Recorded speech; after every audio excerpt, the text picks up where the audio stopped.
Black mail ಮಾಡಿ ಯಡಿಯೂರಪ್ಪ ಬೆಳೆದಿದ್ದು ಪಕ್ಷಕ್ಕೆ ಅನ್ಯಾಯ ಮಾಡಿದವರಿಗೆ ಮನ್ನಣೆ ನೀಡಬಾರದು. ಬಿಎಸ್ವೈ ವಿರುದ್ಧ ಬಿಜೆಪಿ ಶಾಸಕ ಹರೀಶ್ ಮತ್ತೆ ವಾಗ್ದಾಳಿ.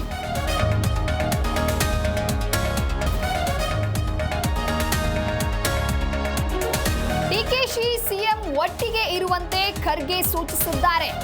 ಎಐಸಿಸಿ ಅಧ್ಯಕ್ಷರ ಸಲಹೆಯಂತೆ ಒಟ್ಟಿಗೆ ಇದ್ದಾರೆ. ಬೆಂಗಳೂರಿನಲ್ಲಿ ಸಚಿವ ಚೆಲುವರಾಯಸ್ವಾಮಿ ಹೇಳಿಕೆ.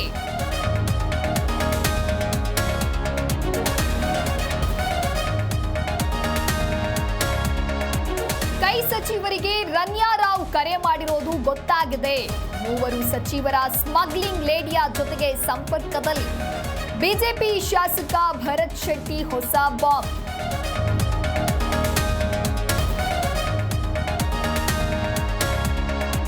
ಕುಂಭಮೇಳದ ಪ್ರವಾಸದ ಹೆಸರಲ್ಲಿ ಅಮಾಯಕರಿಗೆ ಮೋಸ. 100ಕ್ಕೂ ಹೆಚ್ಚು ಜನರಿಗೆ ಲಕ್ಷಾಂತರ ರೂಪಾಯಿ ವಂಚನೆ. ಬೆಂಗಳೂರಿನಲ್ಲಿ ಪೊಲೀಸರ ಬಲೆಗೆ ಬಿದ್ದ ವಂಚಕ.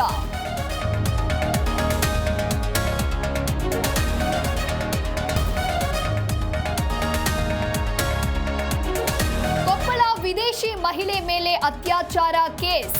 ಪ್ರವಾಸಿ ತಾಣದಲ್ಲಿ ಇಂತಹ ಘಟನೆ ದುಃಖದ ಸಂಗತಿ. ಸರ್ಕಾರದ ವಿರುದ್ಧ ಶಾಸಕ ಜನಾರ್ದನ ರೆಡ್ಡಿ ಆಕ್ರೋಶ.